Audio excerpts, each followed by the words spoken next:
Man, they have their own, like, bio pages. Hi everyone, this is Jen and welcome back to more Doppelgänger. We're going to be wrapping up today. We've got 3 more guys left. We've just finished up with the first 3 routes of this game. And I'm like, oh, they actually have pages to like look at. That's cool. I'm blocking the screen as always. Just get me out of here. I'll take over the return button. If only I was facing the other way. Anyway. But yeah, so yesterday we went through a couple of these different guys here. First one being the Demon King of the Ice Plane, Regis Alter's doppelganger, from the other Elysium. Likes puzzles, submissive people, reading, besting competition, and dislikes ballroom dancing, loud laughter, insubordination, and sleeping in late. He must hate Kobo Kanaru. Favorite food is tantanmen. I don't know what Japanese food that is. Cruelty comes to the Demon King as naturally as breathing does. Tactician and a tyrant, he instills fear in all who meet him after taking the throne of the Ice Plane by force. With both ease and elegance, the Demon King was quick to dominate all lands, including the former ruling kingdom of devils, the Fire Plane. Presently unearthed by any unthreatened by any opposition, he now spends his days in search of other nations to conquer. One day he would dream of another world, another version of himself. Through numerous following prophetic dreams and the discovery of high ancient texts belonging to an archive called HOLOSTARS EN Halloween Project 2023, the Demon King would come to learn of an alleged parallel world, the real Elysium, where a real version of himself supposedly resides beyond just a holiday season. Eager to expand his territories, the Demon King obsesses over finding a means to leave his world in hopes of possessing his true self and stealing the real Elysium for himself. Okay, so that's what we're going with. Now we got Axel, the exiled prince of the fired plane. Oh my gosh. Likes instigating conflict, teasing others, hot baths, and getting sweaty. Dislikes becoming bored, boat rides, singing, and a lack of challenge. Favorite food is anything with mushrooms. I don't know if that's true or not, or if this is just the opposite of their tastes, to be fair. Though his easygoing disposition may be misleading, no one enjoys chaos quite as much as the exiled prince of the Fire Plane. He is a powerful flame devil, and was the next in line to rule when his father dominated all the other Elysium. Things went awry for him when the Demon King of the Ice Plane assassinated his father and stole a great source of power, the cursed Flame Shard.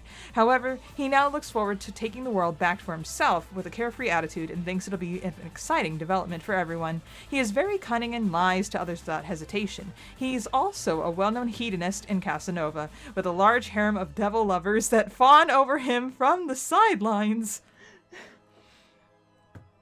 Because the Demon King's protective sigils prevented the exiled prince from regaining the stolen flame shard by himself, he would use the player to retrieve it on his behalf, aware that only they could bypass the king's magic.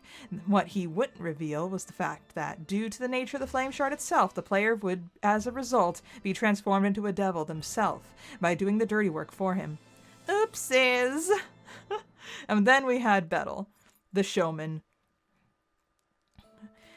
Likes being in the spotlight, collecting perfume, wearing costumes, telling people no refunds.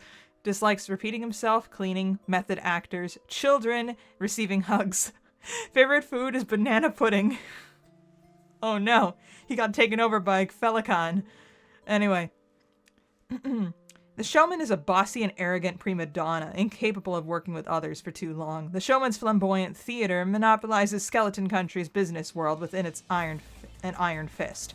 In the past, he has attempted many times to take in protégés, stagehands, or even hangout buddies, but his self-centered nature and short temper have resulted in the loss of many skeleton afterlives. Eventually, this would become most of Skeleton Country's population. There are hardly any residents left in Skeleton Country, but the showman forces the declining skeleton population to attend his daily stage performances to preen his ego. Or is that really the reason? Rumors would have it that the showman, once a skeleton like everyone else, is said to have to have often cursed life as an entertainer, having failed miserably at it in his past life as a human, despite always craving the spotlight.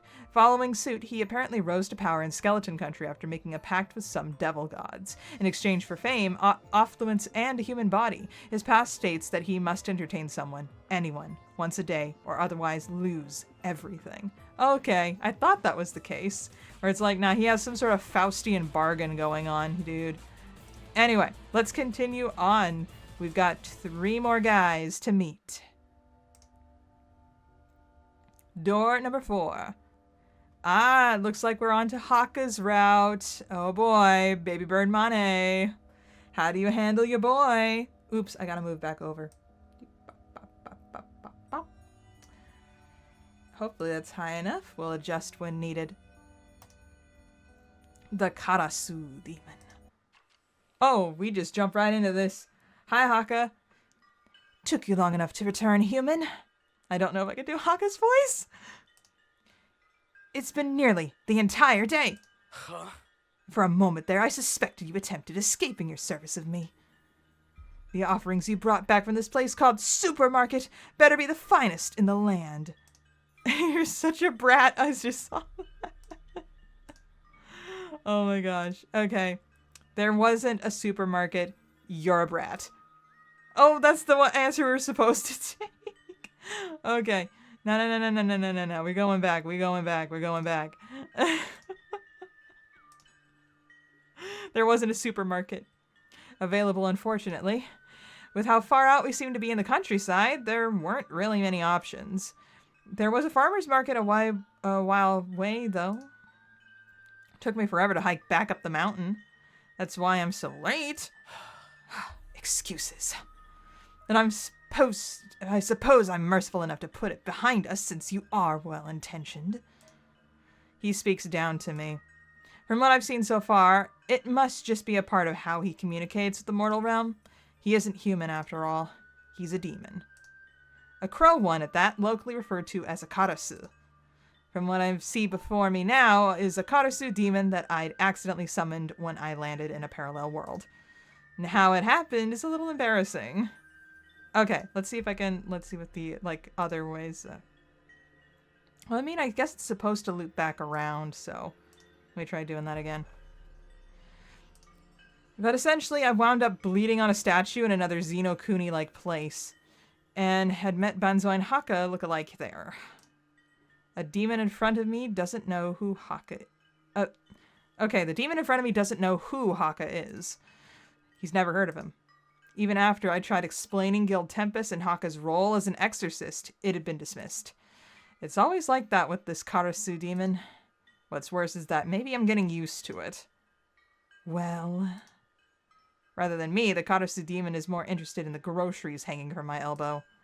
Plastic wrestles when I set the bags down on the living room table. I'd gotten him an assortment of fruits, vegetables, meat, fish, and dairy products. What had been weird about the farmer's market is that they accepted the same currency as back in the my homeworld. Convenient. What do you think? Okay, I gotta see what the you're a brat route leads to. I'm sorry. Huh? Yeah, call the Karasu demon a brat. There we go. Okay. History, what was that? He's like, huh? Your words spark his ire. I sense that no one's ever held their own against him. I sacrificed a lot of time and effort to get you these ingredients. I trudged all the way back down the mountain to bring them back to the farmers. Huh? Could you now? You'd best avoid such boorish language when speaking with me.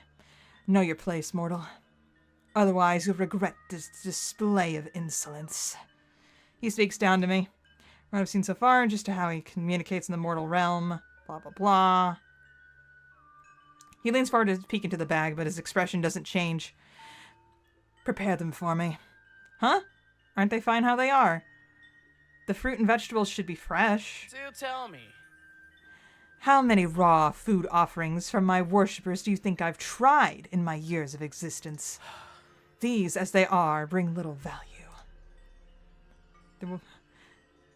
There's no flavor I haven't tried, and there's not even any crab here. Crab people. Okay. Do you like crab? Ha! It's the best food there is. There's simply nothing in the physical realm that could ever compare. Yet, that's pretty subjective. Salisbury steak is probably my go-to if we're putting meals up to the test. Crab is my favorite food by far, but it's been some time since I've had any. Humans are so uncreative. And by that, I mean that I will die if I eat another apple. Do not feed me an apple. You understand. Got it. Wait, why am I playing along?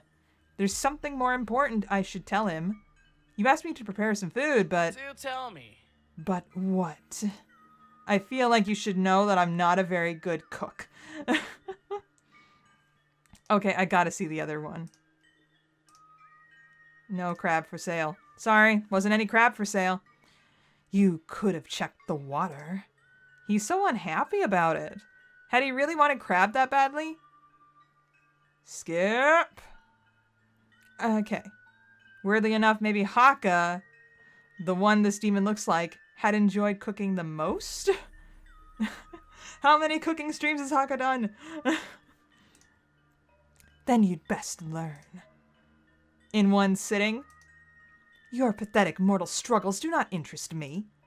I just want to feast, human. It's been years since I've been summoned, and my physical manifestation is hungry. Okay, as long as you're not going to be too hard on me for anything. Fearful of your own incompetence. Fine. If I find myself fond of the taste, then I will not complain. There is a kitchen attached to this living room. I've used my magic so that the stove there should work. That is all. You may go. You little brat. Looks like I've been sent away. I take the ingredients back with me, and I hope I can remember how to make food. Man, this place looks dirty as hell. What kind of Japanese kitchen am I in? I'm not saying Japanese kitchens are dirty. I'm saying that this, like, layout is very Japanese kitchen-esque. Kitchen is dark, and signs of neglect show on the surfaces of its supplies all around. Dust, cobwebs everywhere. Is this space really okay for preparing anything? I checked the stove, and sure enough, the gas sparks and ignites a fire. Looks like the Karasu demon had meant what he had said. Before cooking anything, it takes some cleaning and washing before things seem safe to use. Eventually, once it's all acceptable and sanitary. Make Salisbury steak. Make it he'll love strawberry cake. Oh my gosh, make a grilled cheese sandwich. No, he'd love strawberry cake. Hakka would love that. Oh my gosh, we gotta do it. Shut up about Salisbury steak. We are making strawberry cake. Hakka likes strawberries, and I have some here in my stash of ingredients. There are plenty of members of the guild with a fondness for sweets, so it's not unlikely that even a Karasu demon might have a soft spot for desserts. How about making him some strawberry cake? Even if it sucks, it'll at least be cute enough to hopefully invoke a sense of pity. Strawberry cake it is. I prepare it in one bit at a time. And just like that, I manage. It looks really good, actually. I might discovered baking as a hidden talent. It's a bit sad that I have no way of photographing this cake before he eats it. But at least I'm confident now that there is no way he'll hate it. It's a perfect specimen of a cake. I carefully collect the cake and bring it out to the living room for the Karasu demon. Here, birdie, birdie, birdie, I brought you cake. Ta-da, look what I brought you. Oh. Well, it looks the way it should. The Karasu demon carefully angles his head as he observes the cake. However, try as he might, he'll never find a flaw. Frankly, I deserve a trophy or a blue ribbon or something for making him such a beautiful strawberry cake. We'll see. Is he determined not to like it? I don't know. I see him wield his fork and turn it to the side so the edge can slice off a bite-sized piece of cake. He places a bite of cake in his mouth and swallows. Did you like it? He takes another bite as if the first one hadn't been enough to decide. Still no answer. What the noises is that? Hakka. Ew. Stop. Cease. He just keeps eating and eating. I think it's safe to say he likes this offering. Before long, he'd eaten the entire cake by himself without even extending an invitation to share. He drops his fork on his empty plate. It wasn't terrible. Congratulations. Woohoo! A victory for me, but I'm still hungry. Still hungry after eating an entire cake by himself? Why is he such a hurry to make sure I don't stay happy? There aren't enough ingredients left to make another whole cake. Then make something else. I'm still hungry, I said. Yeesh. Collect the empty plate. Okay, so we just go through all of these now? Okay, we go through all of them. So, I shall make the Salisbury steak. Can't go wrong with my own favorite food, can I? Salisbury steak, here we go. Takes a bit of figuring out where to start. Reverse engineering the recipe. I'll need to make some patties, gravy, and mashed potatoes. Okay, I got this. It'll be okay, surely. Well, here goes nothing. Sometime later, I pulled together an attempt of Salisbury steak. The patties are overcooked and probably dry, but it's fine. That's what gravy is for. At least I'm not undercooking the meat and giving people salmonella like the guild gladiator, right? Axel just getting freaking shots from nowhere. He's not here to defend himself.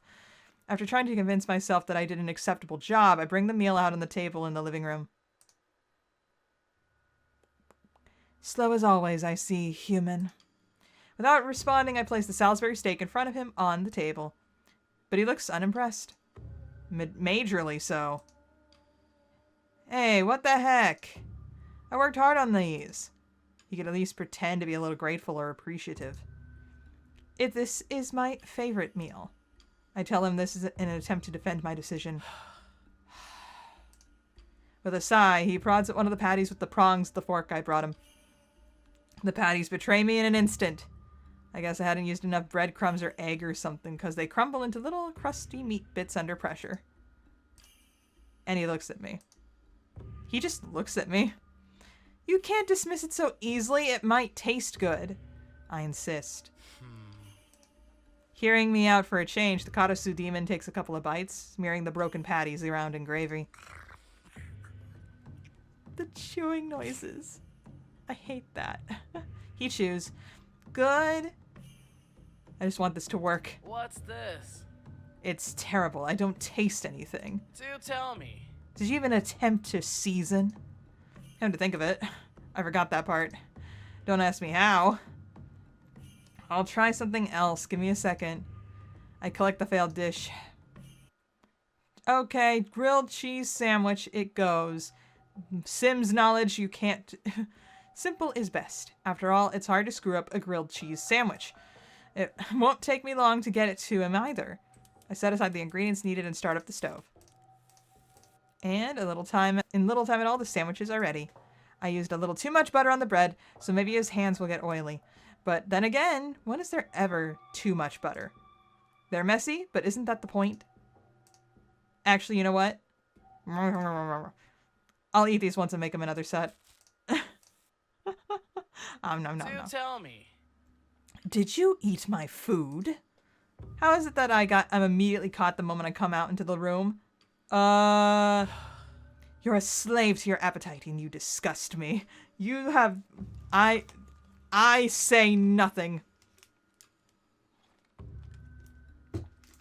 I saw that Unholy Trinity music video. I know. You can't say anything about appetites from that. Anyway, let me have it. Put the plate down. Obediently, I lower the plate in front of the Karasu demon. He leans forward to look it over, sniffing at the bread. I stay quiet all the while, holding my breath. What will happen to me if he doesn't like it? Cut it. Huh? Cut this offering into pieces. This is my last resort. It's too messy and I don't want it under my talons. Wow, what a diva. I slide the plate closer to myself and cut the sandwich into bite-sized pieces for him. He watches me suspiciously as if he thinks I may steal his food. That's fair enough. I kind of already did. Once the sandwich has been cut, he straightens in his seat and samples the sandwich with a fork. What's this? This is what you stole from me? Uh-oh. He doesn't sound happy. It's a popular snack food. You really don't like it? It's befitting for someone as slovenly as yourself. But to my exquisite palate, it's simply not enough. This shouldn't qualify as a meal. Why does he hate it so much? It's not even bad. He's just a weird grilled cheese sandwich hater. The fact that his own managers wrote this script says a lot. I'm sorry, Hakka. Baby Bird Mana is like out for your throat. Being like, my boy is so freaking spoiled. Take it. I'll eat it in front of him then. Nom nom. Sucker. I don't care what some snooty demon thinks about grilled cheese sandwiches. Good food is good food. I take the plate away. So what now? Key time. Well, I'm just gonna save. Return. There's nothing left, is there? There are still some supplies left. You disappointed me. What? How? Had he or had he not devoured an entire cake by himself? Your offerings are not good enough for me, and yet you dared summon me? Don't be unreasonable. You ate my cake. You ate my cake, my dude. How can you say that I disappointed you? You offended me when you brought out the other two. Did you not tell me that I was still hungry and that I had every intention on feasting? Since when did this situation become about appeasing you? That's a good laugh, sucker. You can't be serious. I am serious. Why do you think you can boss me around like a servant or something? Because you're a lower being, human. It's the natural order of things for you to worship me. I've been patient enough towards your insolence. Okay, before he comes and kicks my butt, I want to see the other... Do tell me. Skip. Don't be unreasonable. I warned you beforehand that I'm not a very good cook. Of your 3 attempts, I only found one of them edible. That's because you're too tough on the food. I'll let you whine about the Salisbury steak, but the grilled cheese sandwich was fine. You just didn't like that it was messy. Not edible. Since when did this situation become about appeasing you? Okay, we skip over the laugh. The demon rises from his chair and his wings beat down once around him. The gust of air sends the remaining dishes flying from the table. Then he does it again. The second gust is much more powerful, and it sends me flying back until I hit a wall behind me. Ow. I slide down the wall until I'm down on the tatami. Hakka's doppelganger comes closer to me. Do tell me. Did you ever think to know your place? Of course appeasing me would be your utmost priority. Because you summoned me here. Gah. He sweeps the leg up and kicks me in the face with his shoe. I see stars when it makes contact and stays there. Do tell me. Do you understand now? I don't care about that. Oh, that was the way you're supposed to go. I don't care about that. What I'm saying might very well land me in further trouble with him, but I can't allow him to keep looking down on humans. It doesn't matter because I deserve respect just as much as you do. The Karasu demon digs his shoe deeper into the side of my face. He leers down me before he kicks again. He leers me down, I can read, before he kicks again at it, to shove himself away. There's a scowl stuck on his face. I know I'm setting myself up for disaster, but I can't back down now. Not like this. Man, that Hakka laugh is good. Hold on, I want to see where the other path goes. Do tell me. Skip? Yeah, you ate my cake. Maybe so, but I understand that you're a demon, but that doesn't mean I shouldn't stand up for myself. Just because I'm human doesn't mean that I have to respect you. Deep inside of my face, leers down and kicks the shoe before the blah blah blah. Ha ha ha. Very well then. In that case, allow me to show you your place in this world.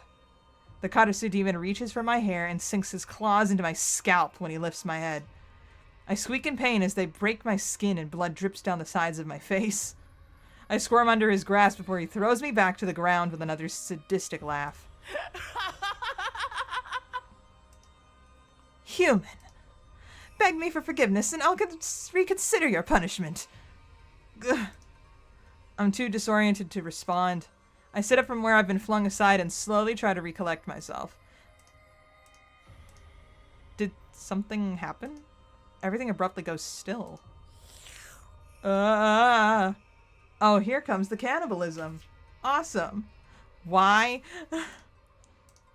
He's doing that again. That and then delicious. What? I found it. I finally found it. You were useful to me after all. Oh, Jigus. Okay, he just took a real big bite out of me. Oh gosh, there's gristle. Oh my gosh. That is some viscera. I don't even want to know like what body part that is. Yo, that is some messed up CG. What the hell? Did he just rip my pelvis out? What is he biting?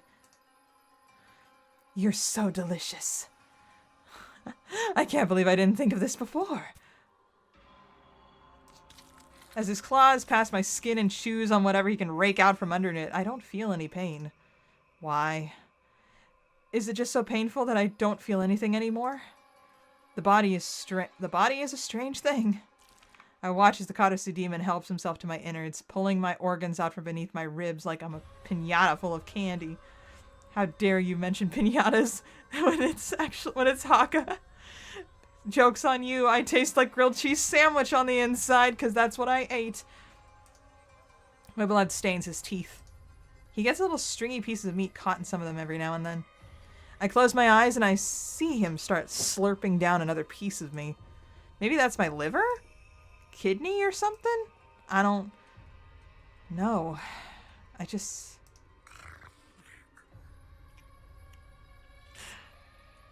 The biting sounds are so gross. Oh my gosh. My new favorite food. I'm going to eat an entire village. I'm going to feast. The noises. Yo. What have I summoned into this world? But we got a key, right? Tasty! Clear the Karasu demon's route. You have acquired 4 keys. 4 of them. Oh my gosh, why? Okay, I gotta see that in the extras. Profiles for Hakka. Spirit Realm. So Spirit Realm is where we were in the other Xenokuni area. Likes having his hair played with, ornate trinkets, crystals, flowers, dislikes when food gets trapped under his nails, being wet, stuffy clothing, ugliness. Favorite food is human meat now. It was crab, but now it's human meat. The prideful Karasu demon of legend was once revered by a long-standing cult of worshippers located deep in the forests of the other Xenokuni. Okay, so the other so is this actually Spermo? Is this actually Spermo? Hakka Supremo? Okay. He can only be summoned when bestowed an offering of blood at his shrine, and while powerful enough to manifest someone's darkest nature, he is recorded in myth as one of the most volatile and demanding demons of all cultures. There are many accounts of encounters with him going sour, as well as folk tales where desperate humans met their own demise by his hand after he deemed their desires unworthy. Because the Karasu demon is rarely summoned to the physical realm, when he is, he's often extremely hungry after a long period of dormancy. Having existed for centuries, he has consumed all sorts of offerings which have made his palate and expectations all the more difficult to satisfy. However, thanks to the player's inability to please him, the Karasu demon would have become addicted to a taste he yet thought of trying until then, the rich flavor of human flesh. Yeah, technically it doesn't count as cannibalism, because Hakka isn't human. So yeah, no, we got that gallery image, dude. Oh, man. Okay. Next. Back we go. Skipping. we move on to the Huntsman, Josuiji Shinri. He still has a blue glove to make up for the lack of blue hand. Mr. Most Unhinged, and now the oldest HOLOSTARS EN talent. R.I.P. Vesper. Goodness gracious. He's also, like, probably one of my favorites, so let's go. I know how this route's gonna end, because I saw the spoilers. Aw, that laugh was cute. So, I can't do Shinri's voice, it's too deep. Okay. So, what do you think? That's just about all I have for the seasoning, but I find just a little salt and pepper goes a long way. Best to enjoy it fresh. First, we're hanging out with a guy that's not actually a monster. Thank you. The mysterious huntsman who found me lost in the woods, the forest, has gone as far as to spend his day fishing for a meal. He fishes. Oh no. The kois. He's been so informative and helpful to me up till now. He'd let me know that there's no guild called Tempus in this land. He even believed me when I said I probably am from a parallel world. We're sharing what he caught now under a blanket of twinkling stars. It's funny how calm I feel, even when lost in an unknown place. After taking a bite into the side of the fish he prepared, I revel in its taste. Okay. Well, I don't want to insult Shinri. Not Shinri. But I'll do it anyway. So many bones. The fish is certainly tasty, but with the bones littered throughout the meat, it's almost too anxious to keep chewing. Such a shame. If only the fish reeled straight from the water would be completely boneless. I have some carrots from town in my saddlebag, too. I usually share them with my horse, but you're welcome to have some for yourself. You have a horse? That's cute. Does the other thing, like, change? Is delicious. I can't get enough of it. Great to hear. Just make sure you chew it carefully. The bones of that fish can catch you off guard. I had no idea. Navigating the fish carefully with my teeth and trying not to eat so fast. Sure enough, there are some harder pieces here and there, but the flavor of the fish is far worth the effort. I finished the fish from the skewer with a smile on my face. Okay. Care for my bag. Usually share for the horse. Blah, blah, blah. Saddlebag. Over there. Make yourself comfortable. The huntsman gestures to his steed. By a knotty old tree, a large dark horse with a mane and tail of smoke watches me from the side. Well, it watches me, somehow. Though it has no eyeballs and only empty sockets, it's still acutely aware of its surroundings. Okay, yeah, you're a ghost. You're a ghost of some kind, aren't you? That would be. You are the resident monster. Ugh. You do like your monsters, don't you? You often do complain, like, why aren't there more ghost boys in these stories? I want to romance a ghost boy. Anyway, I'd been terrified of the horse the first time I'd seen the huntsman galloping in on it. I still don't know what to make of it, if I'm honest. You don't think it'll scare it if I approach suddenly? As long as you don't throw up your arms high or something, he's fine. Aw, Shinri. Look at him. Orange and teal. Oh my gosh. Okay. Why don't you try petting his shoulder? Here goes. I can't say I've never pet a demonic-looking horse without eyes before. I make my way over and touch the side of its shoulder. The coat twitches under my touch, but the horse otherwise doesn't leave its spot. Good horse. He said hi, see? Really? Maybe. Maybe. I echo the huntsman before I sift through the saddlebag hanging off the side of the horse. Surely enough, the carrots he'd mentioned before are wrapped in plastic. The horse's attention is on the new snack. Don't worry. Don't worry. You can ignore him if you want to. He's spoiled and eats plenty. The huntsman's mount seems to be denying the claim, and nudges his nose towards the carrots. Though I see the huntsman shaking his head, I'm weak and unable to resist sharing. After fishing one of the sticks from the long bag, I flatten my palm and offer it to the horse to eat. Crunch, crunch. And spoiled yet again. He's kind of cute. Oh, yeah? Just don't let him know. Anyway, shall we roast the rest of those carrots? Good idea. After letting the huntsman horse finish, I bring the remaining carrots to his side by the fire. Say, what should I call you anyway? Me? You? I don't think you gave me your name, right? The huntsman is quiet. I carefully roast the carrots over the fire. It's best I don't give you my name, given the circumstances. Let's just say that I'm not so popular with the royals. So you're an outlaw or something? These lands are corrupt. I just try to set things straight. Ah, so he's more like a vigilante. That's okay. I'll just keep calling you Huntsman then. Works for me. Sorry not to share too many details. That's all right. You can call me Jen. Did I say something wrong? It's nothing. No, I just found it a little ironic. Am I being hunted? Should I be worried? Should I be expecting Armis to, like, knock on my door and be like, yeah, there's a bounty on your head? I just find it a little ironic. An acquaintance hinted I may run into someone named Jen the other night. An acquaintance? Okay. Small world, isn't it? Who the heck is your acquaintance? Do I know your acquaintance? Possibly. I've had some conversations with him here and there, but we've yet to meet in person.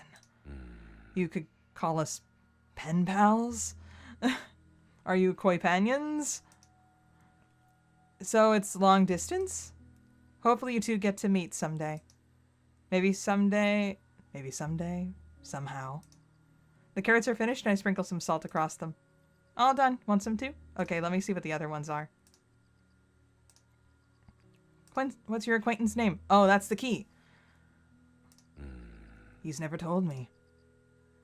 But that might be my fault too, since I don't go sharing mine either. He may be willing to share, but I've never thought to ask him.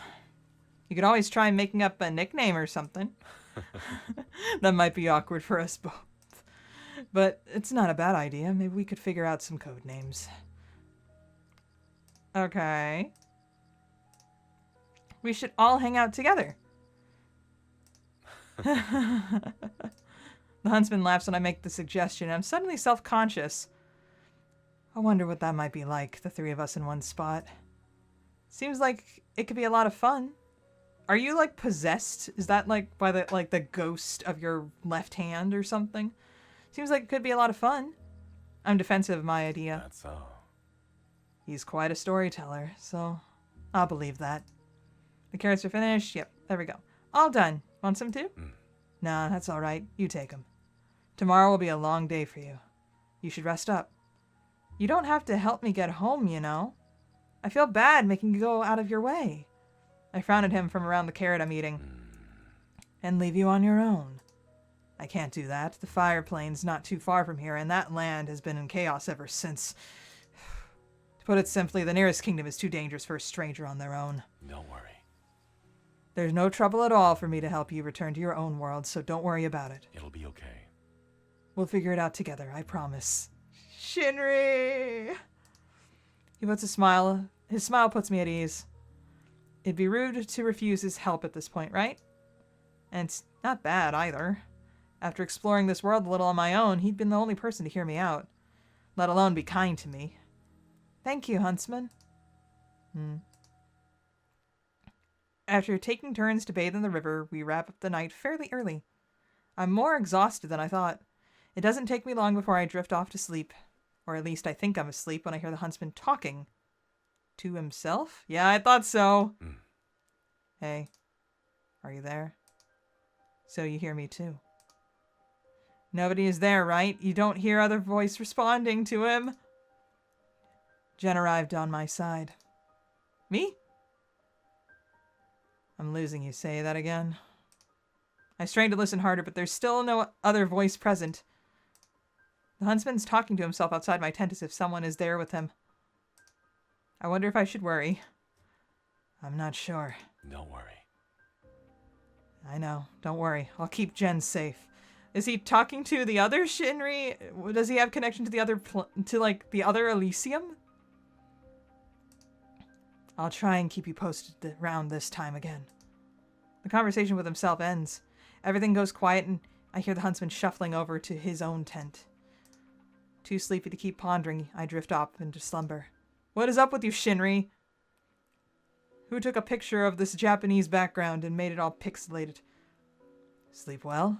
The Huntsman greets me when I see him the next morning. I remember how unsettling it had been to hear him carry on a conversation with himself last night. He's talking to his chat. Don't worry, he's a streamer. Bring it up or keep it to myself. Okay. Thank you for giving me the option. Bring it up. Oh, that's how I'm supposed to go. Actually, about that, the concern shows on his face. Is he that worried about how much sleep I got? I slept well. I just thought I heard you talking to someone last night. Some recognition shows on his face when I say that. He's probably trying to decide how to respond. Sorry, I thought I was softer than that. I was talking to myself. Did it bother you? So I was right. There really hadn't been another person there with him. I guess you could say I was just curious. Do you do that often? Talk aloud to yourself? It was like you were having a full-on conversation. I found lately that it helps me sort my thoughts. I'll try to be more quiet next time. I feel bad that I brought it up. That's a lie. Shinri, you're lying to me. No, I think I'll keep it to myself. I'm lacking context. I'd prefer he bring it up with me at his own accord. If he feels comfortable enough to explain, I should trust that he will. I've no reason not to think so, right? He's taken such good care of me so far. I slept fine. I didn't wake you, did I? No, I didn't wake you, did I? I thought I heard you stirring around there for a while. No, not at all. I heard my own nervousness surfacing in my voice. The Huntsman reads past it, and I can tell he knows I'm actually flustered. I avert my gaze elsewhere, but he addresses what I've wondered last night directly. I contacted my acquaintance last night. The one who made me think I might find you here in the forest. Okay. I hadn't heard his acquaintance respond, though. The Huntsman's being open with me, showing all his cards, and yet it doesn't add up. I see. What did he say? If you don't mind me asking. He said that he hopes you find your way home soon. Why is there such sadness in his eyes when he smiles at me? Huntsman? Yes. You should know that I'm thankful for your help. I won't forget this. I'll tell everyone how you helped me and how kind of a person you are. You don't need to do that. Maybe not, but I want to. If that's what you want, I won't stop you. Besides, stuck on this side, it's not like I'd even have a choice. You shouldn't say it like that. Who knows, maybe you could find a way to let you over for visits. He's still smiling, but it doesn't reach his eyes. We'll see. Huntsman gazes across the forest. Okay, let me go back to the other one and make sure I didn't miss anything. Okay, bring it up, skip.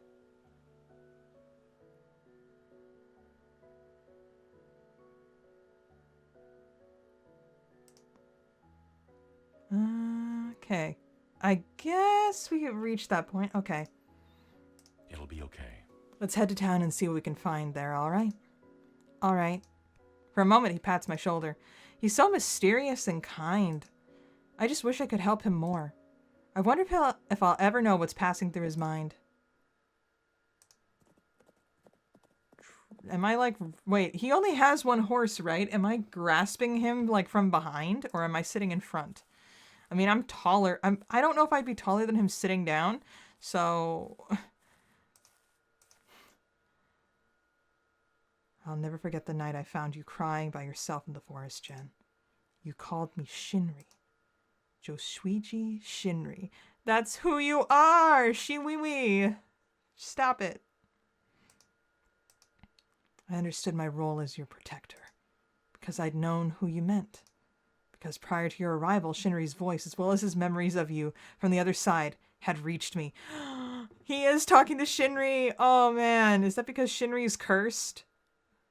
Is it because can they talk through the blue hand? Do they share the blue hand like connection, psychic attachment? Stronger and stronger, realms apart. It didn't matter. Shinri and your guild companions are searching for you. It's so bright here, dude. Oh gosh, it's sunset. And now it's night. And so, from this side, we've searched the lands together. Together on horseback, Jen. Day by day, we traversed just about all of this Elysium in hopes of finding your way home. But we failed. We spoke to mercenaries, to peasants, to nobility. But none of them ever heard of another Elysium. Maybe they hadn't, but I had. Because for some reasons I hadn't told you, I've been wanted by many kingdoms for a long time. I wonder, have you heard of something called Doppelgänger? Name drop. This is like the third time we've got Doppelgänger, but Doppelgänger with... Wait, is Shinri a lore master in this one too? Shinri's a lore master. He knows the lore of this game. He knows what he has to do. I'm too afraid to ask you. Because if I do, and if the tasks I've stolen from a certain king turn out to be true, it means that in order to leave this place, you have to... I have to what? You're so mysterious, Shinri. Freaking... Thank you for today. Another key. Thank you for today. We searched just about everywhere together, didn't we? I know you said that you wanted to help, but I wouldn't blame you for stopping at this point. You're still feeling bad about it, I see. You worry too much about me. But for someone like me, it's fine not to, Jen. Then again, that must be something you learned from your world. From the other me and your guildmates. Don't worry. No need for that. It'll be okay. I promised I'd help you find your way back, and I'm a man of my word. My words put you at ease. I watch as you huddle closer to our campfire and adjust the blanket over your shoulders. The two of us seem to have developed a routine by now. Just you and me here, no one other than ourselves. Some people go their whole lives not knowing this kind of simple happiness. I thought I would be one. How long has it been since you arrived? Because I'd come to enjoy your presence so much I lost track of time and stopped counting. Shinri, this isn't an ultimate game. You gotta stop, my dude. You gotta stop. Oh my gosh. Let me see the other option. Let's take a break. It's been another long day, hasn't it? We shouldn't push ourselves too hard. Maybe we can take it easy tomorrow. I can't be more tired than you must be right now, Jen. How many days have we searched and come up with nothing? I can only imagine how helpless you must feel stuck in a foreign land like this. And yet, you're putting us on a strong front. That must be something you learned from your world, from the other me and your guildmates. Don't worry. It'll be okay. Skip. As I come to enjoy your presence so much, I lost track of time and stopped counting. Maybe it's been a couple of weeks now. Or had it been longer? Do you remember how long it's been since we started looking? No, I forgot. So you feel the same. I guess I stopped paying attention. I'll get back eventually. And this isn't terrible. You've been a good friend to me. I realize that no one said that to me before. I can't really recall a time anyone had ever referred to me as their friend. I pull on the brim of my hat. I forgot to keep count, too. I suppose it can't be helped. Right? Shogunai. Anyway, you take your turn bathing first tonight. I need to make some more preparations for tomorrow. Oh, yeah? Tomorrow? Tomorrow? Sorry. A few days ago when I asked about your birthday, you couldn't tell me. Oh, Shinri birthday. That. How can I explain my memory doesn't go that far back?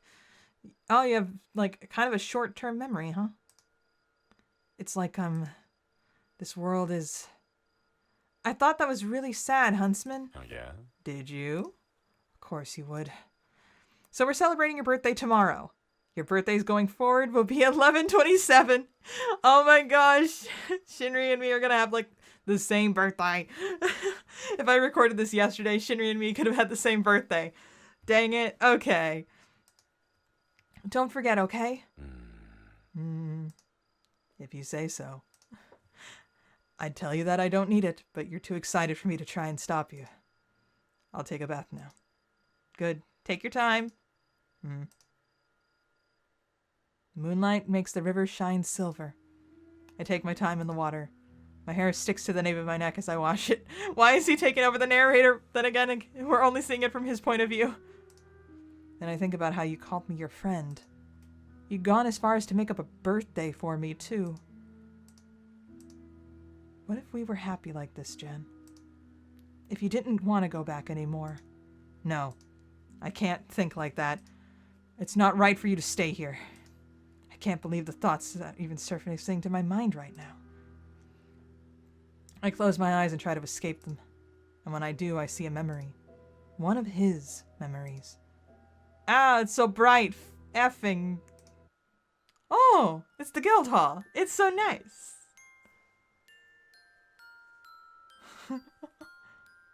Aw. Cute song. It's morning. Shinri is happy and sharing a pot of coffee with you and your friends. Someone in 2 different colored eyes spills some on himself, Bettle, and his pet jingles loudly as it flees the splash. With Phantom. The man, a bland with blonde hair, is arm wrestling with a smaller man in a ponytail. A young man in white and blue is carrying a still sleeping redhead teammate into the room on his back. Why is Altair carrying Flayon? Cute. Did he just not want to wake up? Seems like it. Let's give him 30 minutes. It hurts my eyes. I see things for what they are. Life together with me in this miserable parallel world could never compare to something like the life you had before. So I'll send you home. I'll send you somewhere happier without hesitation. And according to that text I'd stolen from the ice plane about the project called Doppelgänger, I know exactly what I'm doing. I have to help you finish this route we're trapped in. He is fourth wall aware. My boy. No. Joke's on you. I know how this route ends too. We're both guilty of this. Today is the Huntsman's birthday. Since he told me he couldn't remember his real one, I thought it might be fun to try celebrating today. He doesn't know it, but I managed to prepare a gift. I'm excited to give it to him. If only I could actually find him. He's not in his tent. Weird. Huntsman? Are you there? Are you here? Aside from me, our camp is empty. His horse is gone. I have a sinking feeling in my stomach. Oh no. Oh no. Oh no. Search deeper into the forest. I search deeper in parts of the forest for him, but there's no sign of him anywhere. Huntsman! I call for him again and still not met by a response. Why do I feel like something terrible has happened to him? No, I can't panic. I need to stay calm. Search deeper into the forest or search the town. Search for town. I hurry from the forest to the meadows I remember. Huntsman! And what I see next is... Oh no! He got arrowed! No, Shinri! No! You! No! F you. The huntsman's lying on the ground. An arrow protrudes from his chest. His dark hair is pooled around his head and his hat sags from its usual position. His blood stains the blades of His blood stains the blades of grass beneath him a dark, gritty red. He looks at me. I see it dribbling down the side of his mouth as well. How long has he been like this? Who did this to you? I fall to his side. I can't believe my eyes. I'm sorry. I didn't want you to see. As I reach for the arrow in his chest, the huntsman touches the side of my wrist to stop me. Listen to me. It's okay. You self-sacrificial idiot. It's not okay. You need help. Jen. My eyes are flooding with tears. I can't stand the sight of him hurting like this. Am I too late? Can he still be saved? Don't cry. This may not make sense to you, but I did this to myself. Yeah, I know. There's the suicide warning. Oh my gosh. I did this to send you home. To himself? For me? I never wanted this. My throat is burning. I hiccup and sob, unable to keep myself under control. Don't cry anymore, okay? Sorry. I don't want you to cry on my birthday. It's also your death day, you jerk! He musters his strength to smile. Even now he's thinking of me. Your birthday was supposed to be today. It wasn't supposed to be like this. I wanted to do something special for you. Then... stupid. I'm actually tearing up. I hate this. F you. Okay. Then smile at me. How can I? If you can't now, then smile at him. The other me. On the other side. Because this won't be the last time I see you. I see you through him. No! F you. Do you understand? I see the shine disappearing from his eyes. His death seems so long and painful. Trust me, all right? This has to happen. Believe him. I must believe in what he says. I inhale shakily and nod. I believe you. I trust you. He lays his head back on the grass. Even that movement seems excruciating for him. To his left are his bow and his arrows. And though I believe this must happen, because he tells me so, with his bow and an arrow I could help him. I could. Could I? Hold on, I'm saving, in case it's like, put him down like the dog he is. And I'm like, you don't have to. He's still so kind. He'd allow me to leave him here, but I can't do that to him. I will. I rise from where I'm crouched. I'm lightheaded from crying, but I collect the arrows and raise the bow in my hands. End his suffering. Oh. Dang it, son. Okay. I aim between his eyes. His smile has finally met them this time. I want to help him. I don't want him to hurt anymore. And most importantly, I want to smile for him on the other side.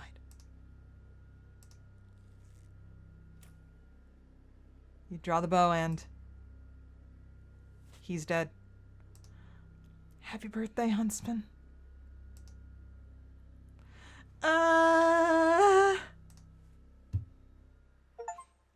Smile for him, clear the Huntsman's route. How dare you?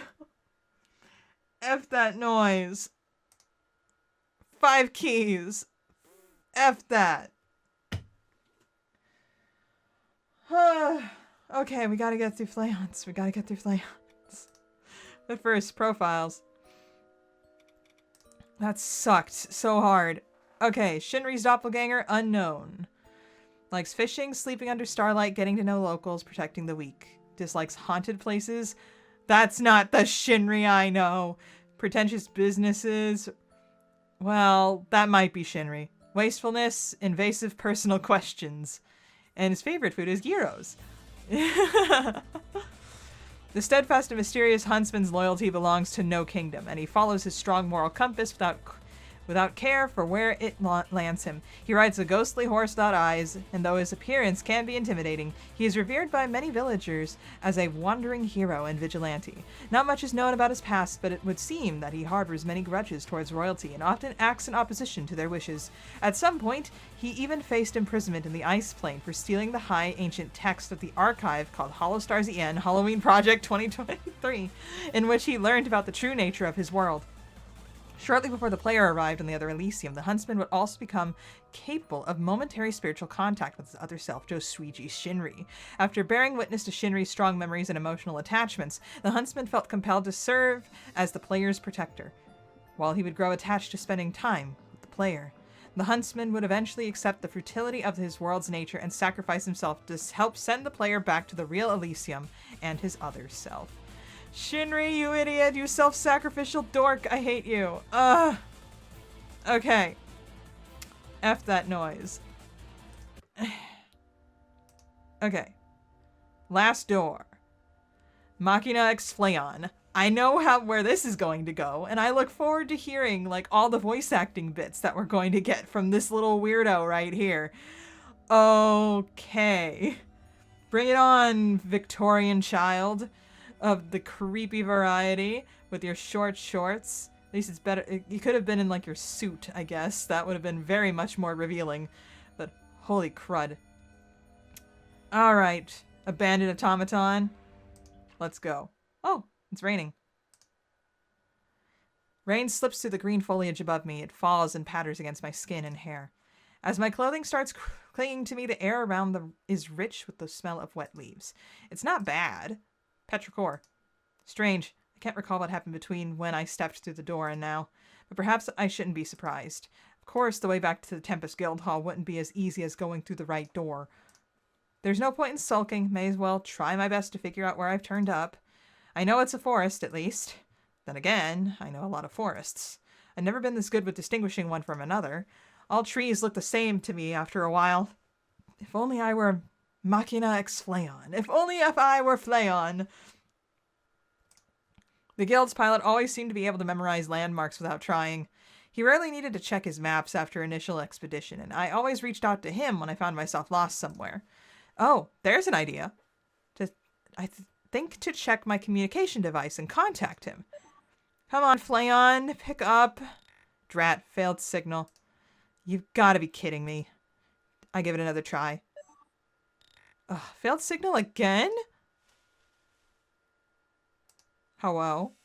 I hear something or someone approaching, but I have no weapon. Turning to face the source, I raise my fists in case I need them. Hello? And when I do, I see someone familiar. You called Flayon, and Flayon appears.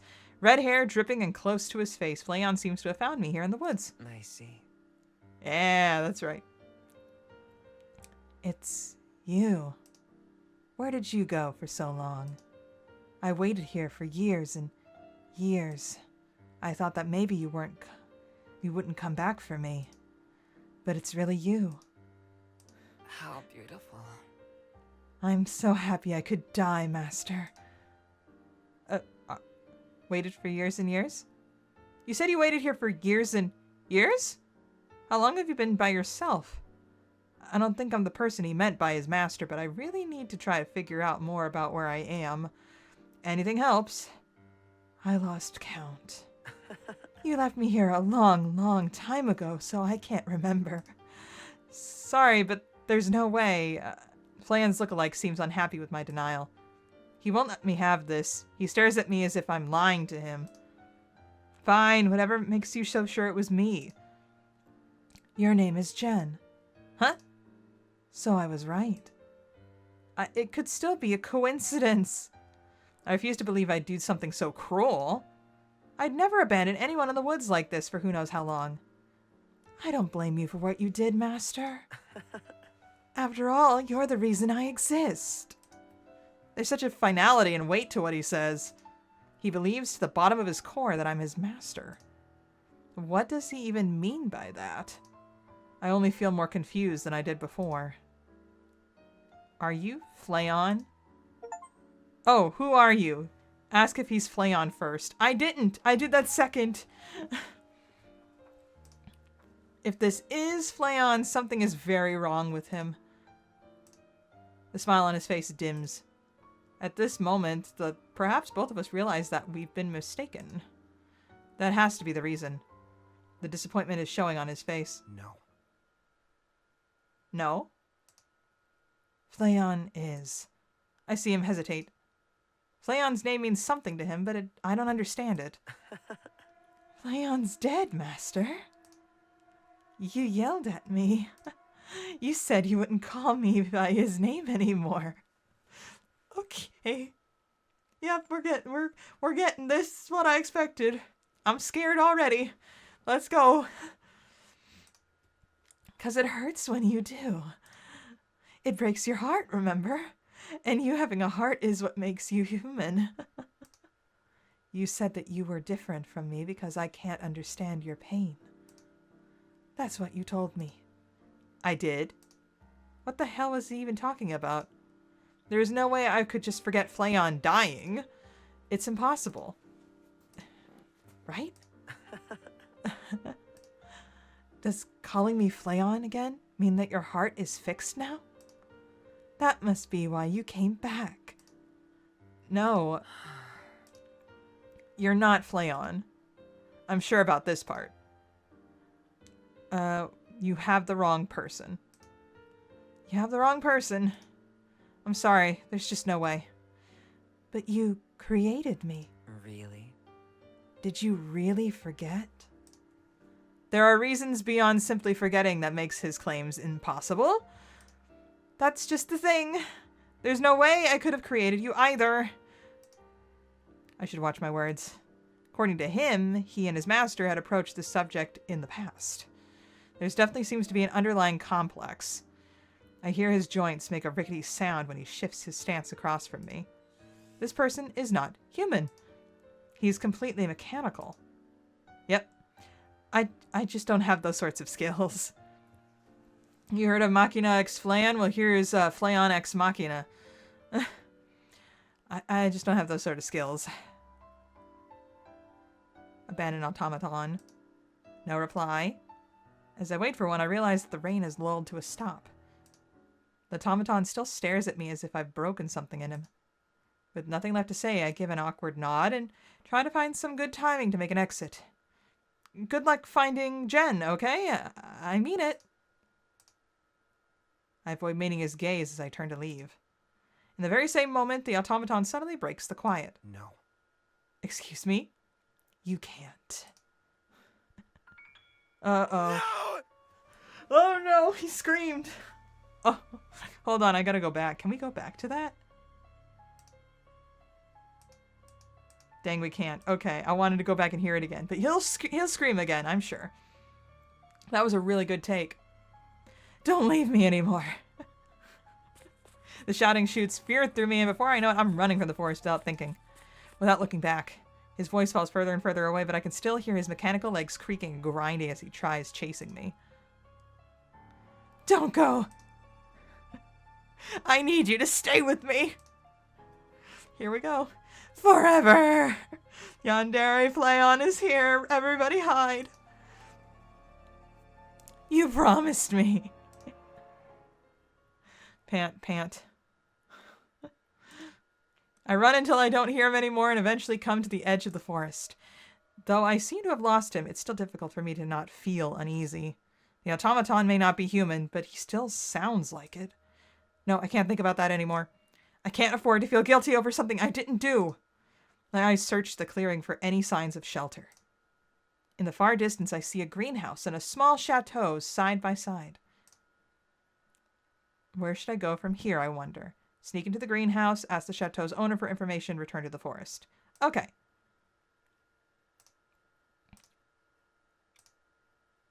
Let's ask the chateau's owner for information. Asking the chateau's owner for information seems like a good idea. Once I know more about where I am, I should have a better understanding of how to get back home. Achoo! I sneeze.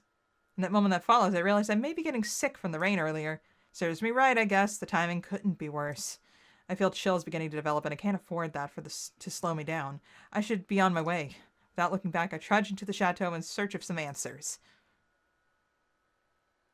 Hi. When I finally reach the chateau, I find the door unlocked. Hello? I try calling in the foyer, but no one seems to be home. I take a nervous step inside, lingering near the door. Anybody here? As I call out again, that my elbow sweeps a crumpled note from its place at the side table by the door. Gah, why am I so clumsy? I crouch to return it where it'd been. See, I'm going home. Don't follow me. From Jen. With the glitchy text too. This is my own handwriting. Does that mean the automaton's creator is actually... Uh-oh. Feels like I'm gonna be sick. Oh no, he's here. Hi. Hi, Flayon. Oh no. Of course you would come home. I know you better than anyone else. Home? I'm so lightheaded, I close my eyes to keep my surroundings from spinning. The automaton moves closer to me.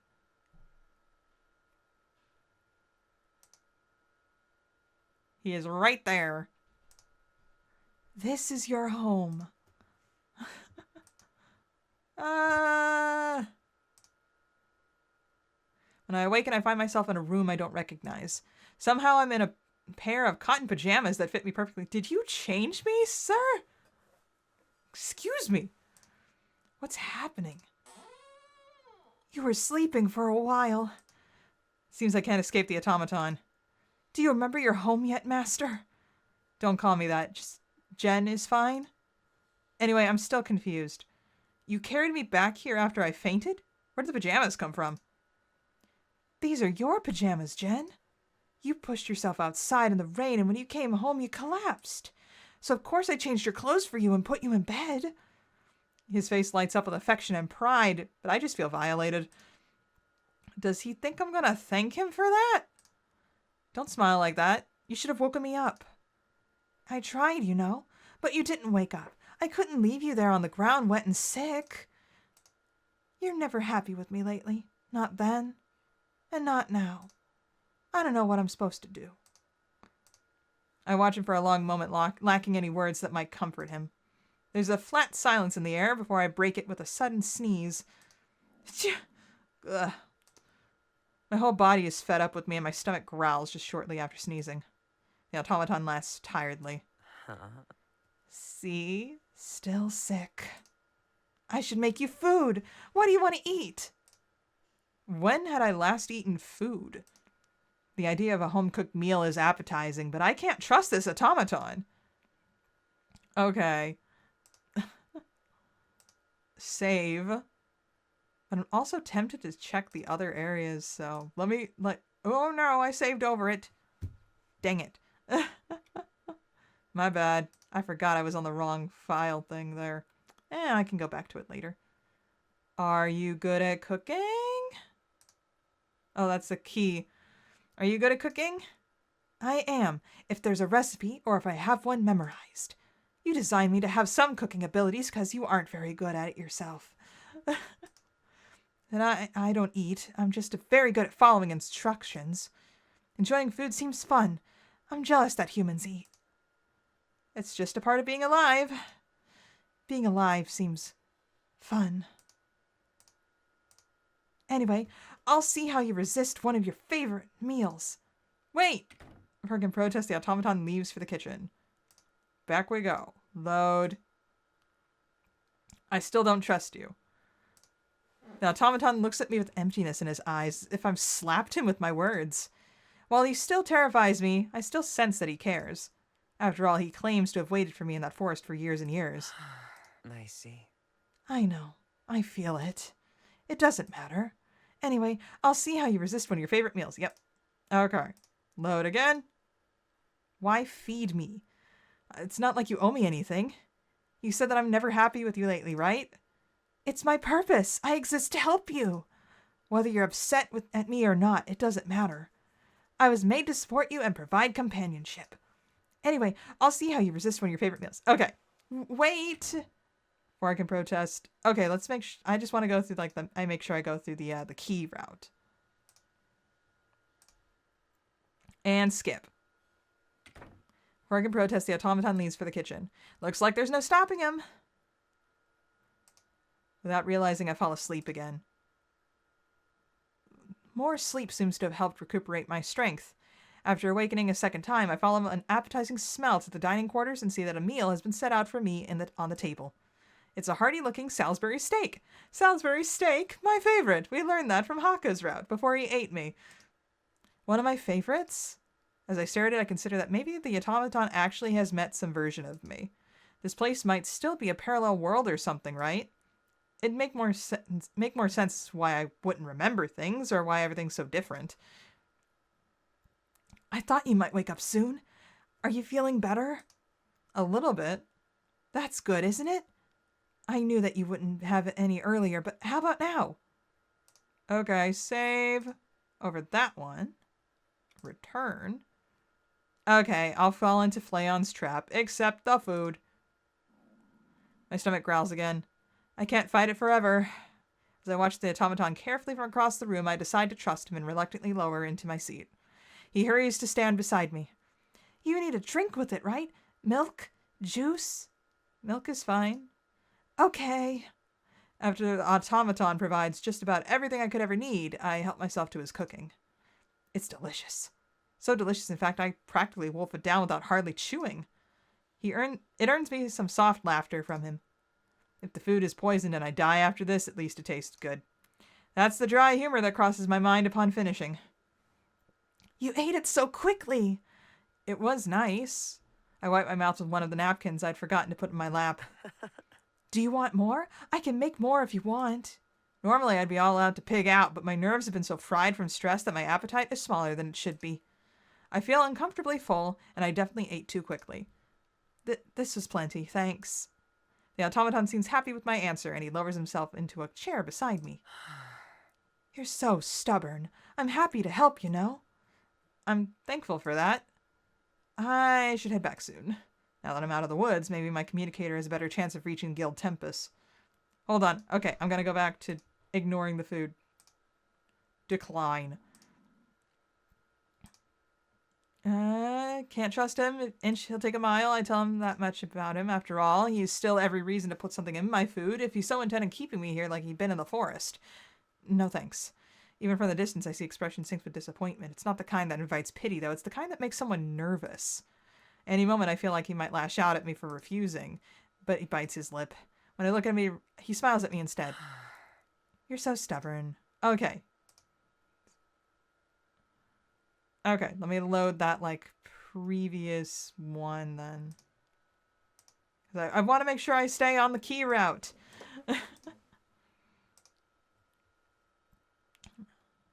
Okay, okay, communicator, blah, blah, blah. Failed signal. That, like, sound where he's like, are you still trying to go home? The automaton fidgets restlessly. Oh, no, I still can't make any connection. No! Look at me when I'm talking to you. It certainly gets my attention. I look up from my communication device. The automaton's eyes are wide and trembling. His expression is difficult to read. There's no point. I see. It doesn't matter what I do. You just want things to go back to how they were, don't you? Even though I'm right here and ready to give you everything. Huh? What's so great about being human? Is having a heart really so amazing? The automaton is looking at me, but I don't feel seen. His rage is on the precipice of an explosion. I have to calm him down before that happens. Listen. But I'm too late. From a pocket in his coat, there are pliers in his hand. In one moment, said pliers are clamped down on my tongue. Yo, I start to bleed. No. No. Pressure sinks down harder. Metal pinches me tightly. Everything is numb now from the adrenaline. I was waiting for that laugh.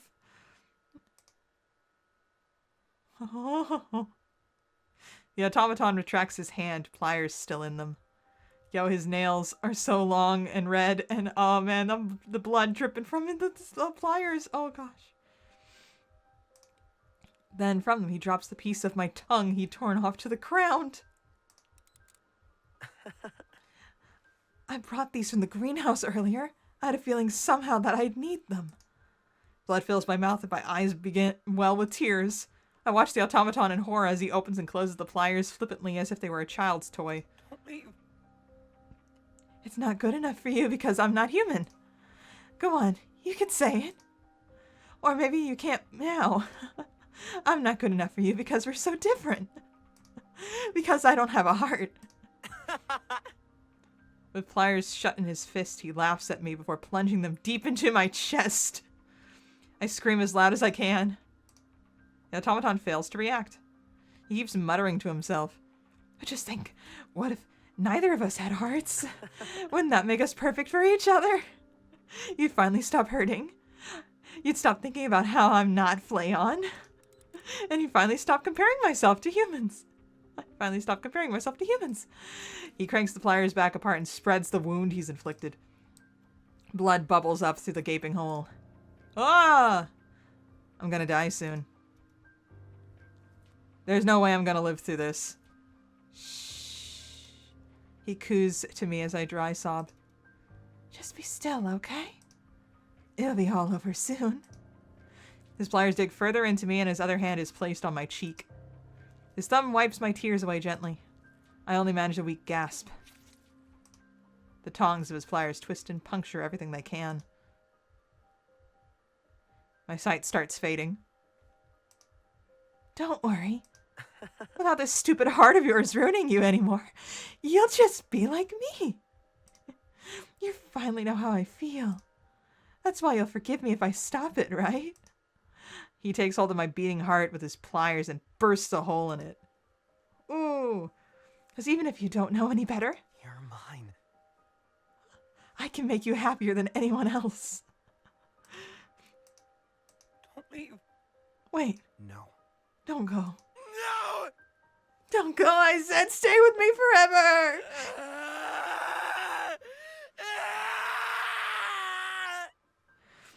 You promised you would. That's what happens when you kill a living person. We die, Flayon. Never speak again. Clear abandoned automatons route. You have acquired 6 keys. Oh, the screen's all dark. Whoa, that's funky. Truth. Extra to the profiles. Machina X Flayon's doppelganger. Wait, Machina X Flayon's doppelganger's doppelganger. That's right, because this is the automaton that took his place, because Flayon, I guess the original Flayon in this other world, died. Likes being together with his master, watching people cry. That is something Flayon would do. Rain, running errands, dislikes secrets, animals, sharing with others, and overheating. Favorite food, doesn't eat. Modeled after an old friend whose life had met its end, the abandoned automaton was created for the sole purpose of providing emotional support and companionship to his creator, the player's doppelganger. After some time, however, the automaton's needy demeanor and lack of patience towards his creator's grief drove a deep wedge between them, which led his creator to abandon him. Locals say that the player's doppelganger mysteriously disappeared after they sought endlessly for a way to undo the past. Left on his own without purpose, the automaton would wait dutifully in the woods for his creator's return, only to be met by the real player years later. After projecting all his unresolved feelings towards his creator onto the real player instead, the automaton would demand that they spend the rest of an eternity together, as his creator had originally promised him. A promise is a promise, after all. Goodness gracious. Oh man, the gallery is all full, except for the last one, which would be the truth. Oh my gosh. What else do we got? Well, we already saw profiles. We already saw credits, so. I mean, we can always go back and load and see what happens if we take the greenhouse, like. So I'm curious about that one. We have to go all the way back to the start of Flayon's route. Oh!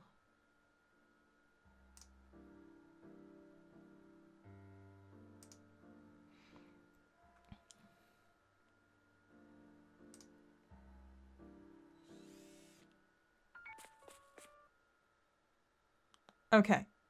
Now we can save. Over this, in this section. Sneak into the greenhouse. The greenhouse seems like a good place for a temporary shelter. There's roof, enough plants inside. Can I hide myself for anything dangerous? At least I can take a quick power nap. Should have enough strength to find my way back to the nearest town. Achoo! Sneeze. Moment that follows, I realize that I might be getting sick from the rain earlier. Yep, serves me right. Guess timing couldn't be worse. Feel chills begin to develop. I can't afford to be that slow. Not looking back, I trudge toward the greenhouse. Take some time to let myself into the greenhouse. It had been locked, but I somehow managed to find a spare key hidden where I guessed one might be. Weird how that worked out. Well, I'll only be staying here to rest and recollect myself. I'm careful to put everything back where I found it. I also try to avoid touching anything. All the plants here are well taken care of, and a designated section of them seem to be used in cooking. Maybe the chateau owner enjoys cooking? I've never been very good at it myself. Was that my stomach? Oh, I'm hungry. Shouldn't let myself get distracted.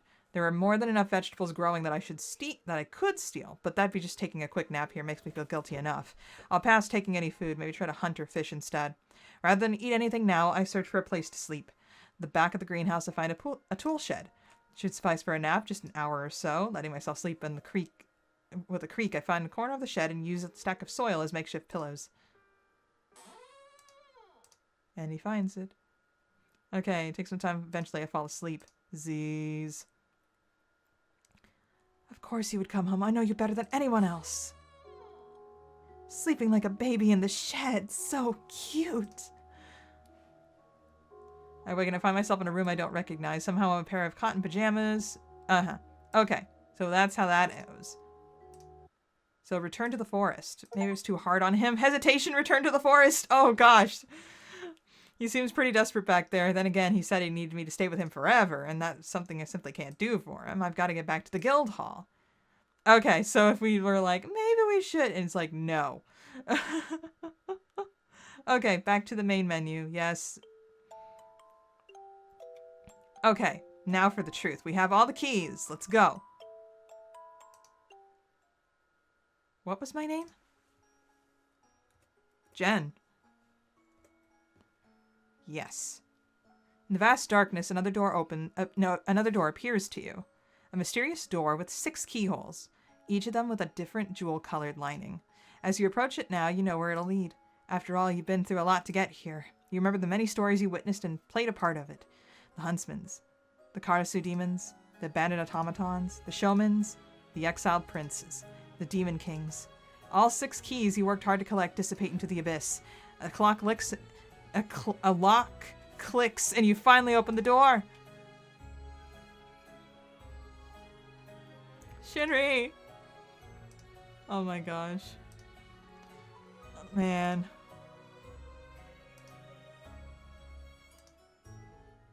Almost home. Wait for me, guys. I wake up beneath the shade of a large tree. Is this the start of another twisted story? I don't know anymore. My whole body is sore and there are knots in my back. I take a deep breath. This place looks like Elysium. It looks like a meadow not too far from the guild hall, actually, but... Jen? Is that you? Did it work? They're back! Look, I see them over there! For real? Move out of the way, Bettel. Why single me out like that? Everyone else is in your way, too. Wait, did we really find Jen? I was worried we were going to have to make signs for a missing person. Finally, now that we found Jen, we can call this done and get to the Halloween party started like we wanted to. Aw, everybody's here.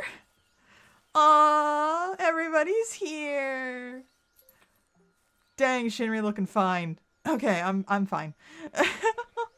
All the boys. The boys. They them boys, they them boys, they them boys. As the Tempus Guild members come closer to me, I prop myself up right at the base of the tree. Oh, the background music!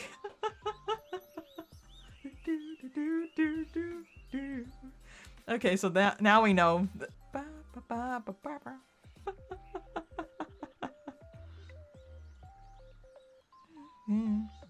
see the light of day.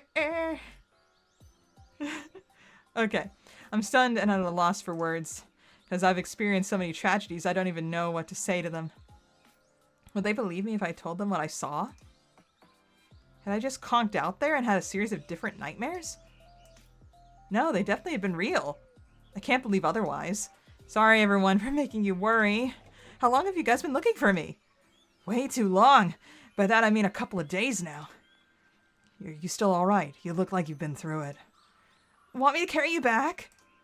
How do I even approach this subject? Was I here the whole time? What did it look like when you saw me? You looked like you were sleeping just now, but you definitely weren't here the whole time. We searched most of Elysium for you after you were gone for too long. Yeah, Altair sent me and Shinri out this way to check yesterday. Well, we didn't see you then, but maybe we just didn't notice. Who knows? No, that's not it. I was over here 2-3 times when we looked. So I must have really disappeared and then reappeared here. I physically wound up on the other side, just like I thought. And now, after experiencing those 6 different tragedies, I'm back here. I don't know how I even begin explaining what happened to the boys, so I'll save it for another day. For now, I'm just relieved to be back. Things are gonna be okay now. I miss them. Miss these guys so much. I had some really bad dreams. Really, really bad dreams. I don't know why I was out for so long, but that's all I can say. That's okay. I get it.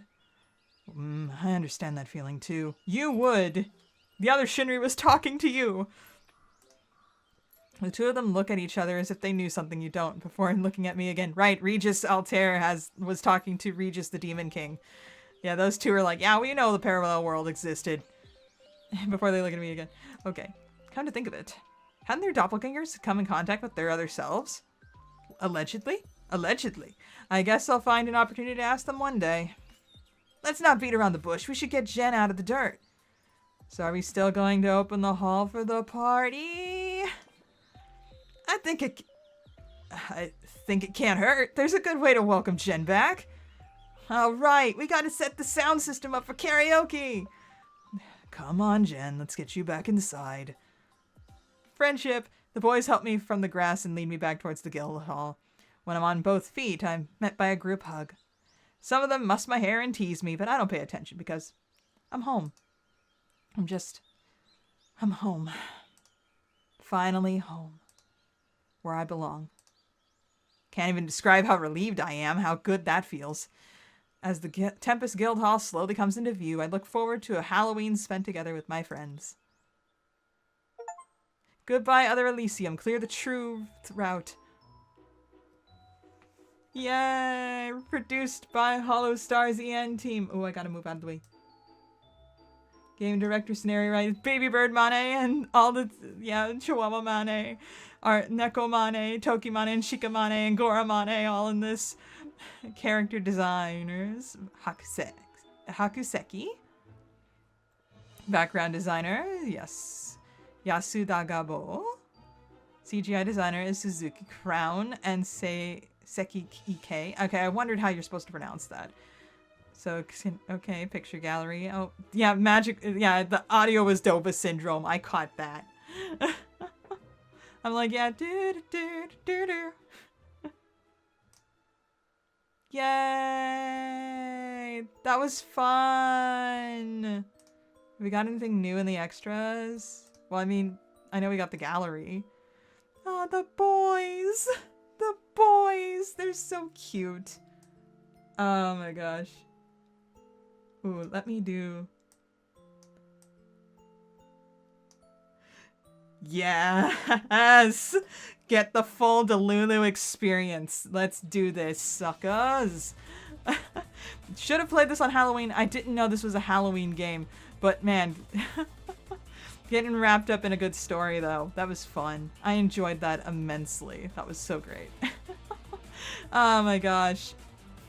So yeah, do highly recommend, especially if you're a fan of the Tempest Boys or just HOLOSTARS in general. Not sponsored, by the way. Goodness.